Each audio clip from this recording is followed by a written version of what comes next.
This exercise refers to the accident that occurred on 5th of March 1993 at Skopje in Macedonia. At the time, it was the deadliest aircraft accident in Macedonia, killing 83 of the 97 occupants on board.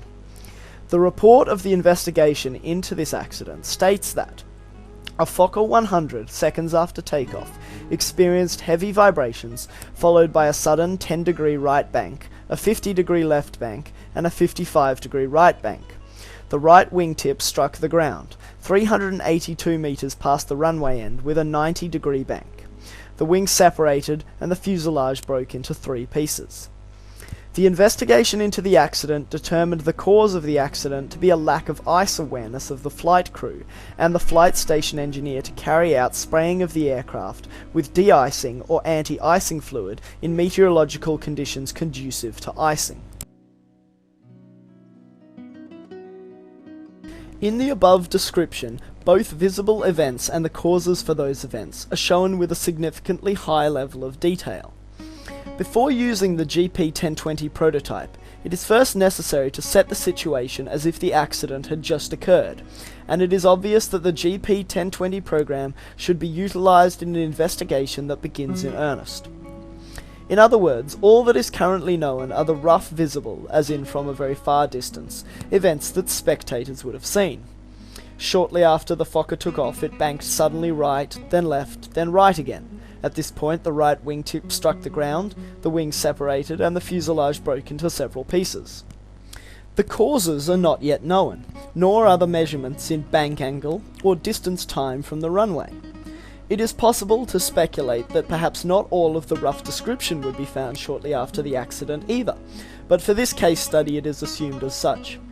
The next thing to consider is to try and match up the rough visible elements with the events and flight phases utilized by GP1020.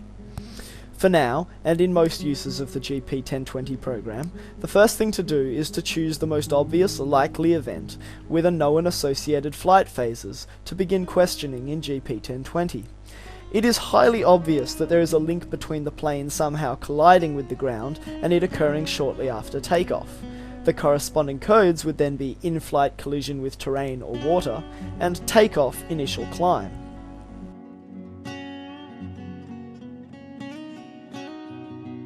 As explained before, first of all we need to answer the 2 questions shown in the bottom box. By clicking on the yellow box next to the first question, what occurred, from the drop-down menu we choose the answer, in-flight collision with terrain or water. Similarly, by clicking on the yellow box next to the second question during what phase did it occur, we choose the answer takeoff initial climb as an appropriate answer for this particular case. Soon after, the third question appears. Did a loss of control in flight occur? Accordingly, from the drop-down menu we choose the answer no. Consequently, the top 20 most similar cases display on the top box, and the fourth question, did anything occur during landing, flare or touchdown, appears. We assign the answer yes, and procedure continues with the fifth question asking, did a forced landing occur? We choose the answer no, and we continue answering questions in order to increase the amount of variation in relevancy. To the sixth question, did anything occur during landing, a roll? In accordance with information available, we allocate our answer no, and then question 7, did an in-flight collision with object occur, appears. Our answer is yes. At this stage, the program highlights Boeing, Air Florida Inc., Washington as the first on the list. According to the NTSB database, this is of the event that occurred on the 13th of January 1982 at Washington.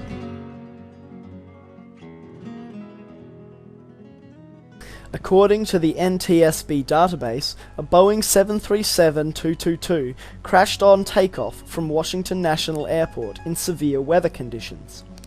The investigation of this accident revealed that the major cause for this tragedy was crew failure to activate the engine anti-ice systems. In conclusion, it is obvious that the accident on the 13th of January 1982 at Washington, retrieved by GP1020 with only 7 questions, has similarities with respect to the causal factors with the accident that occurred on the 5th of March 1993 at Skopje, and would most likely have assisted in understanding the circumstances and causes of the Skopje accident. The GP1020 computer program does have certain limitations, which are mainly related to the specific knowledge stored as well as the limitation of the design technique used. As mentioned earlier, the NTSB Aviation Accident Database was used as expert knowledge in creating the GP1020 computer tool. It is available online and contains highly classified and downloadable datasets of more than 140,000 aviation accidents. Although this database is comprehensive in its contents, it has been created according to its owner's intent and does not precisely fit the data requirements of GP1020. Hence, the first and major current limitation is that there is no uniform data classification method, and so it is impossible to combine all statistics to form a broad database, which is desirable for effective GP1020 operation. Thus, the main limitation of this application lies in the lack of specific expert knowledge that can be used by the GP1020 program. The other significant limitation is that of computer power. Either changing the code to suit a particular operating system, or utilizing hardware with greater computing power would rectify this problem. As far as the future work is concerned, one immediate pathway for future research would be a complete implementation of the proposed Global Expert System solution for aircraft accident investigation. The biggest challenge of this undertaking would be collecting and collating all global forensic accidents and incident data to date, and then using this as stored knowledge within the Expert System program. From here, additional testing of the accuracy of the historical data would be necessary to ensure validity of the system's results. Once successful, implementation of the software into the systems of various air safety organizations would have to be considered so that the program code can be altered, changed, or rewritten to suit the new environmental operating system.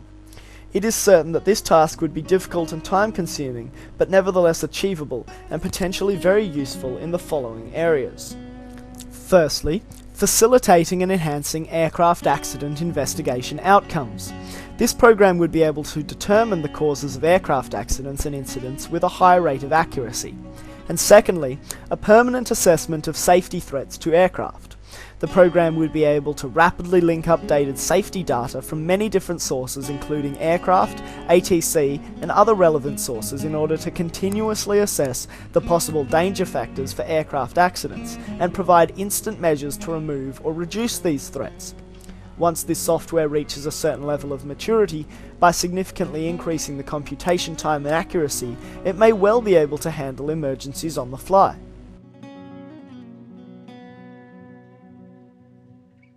In conclusion, the novel GP1020 investigation tool has been a successful demonstration of applying an expert system concept to aircraft accident investigation. Results obtained during the testing of the GP1020 prototype encouraged the application of a global expert system by increasing the program's knowledge pool to include historical data from many other international sources other than those currently being used.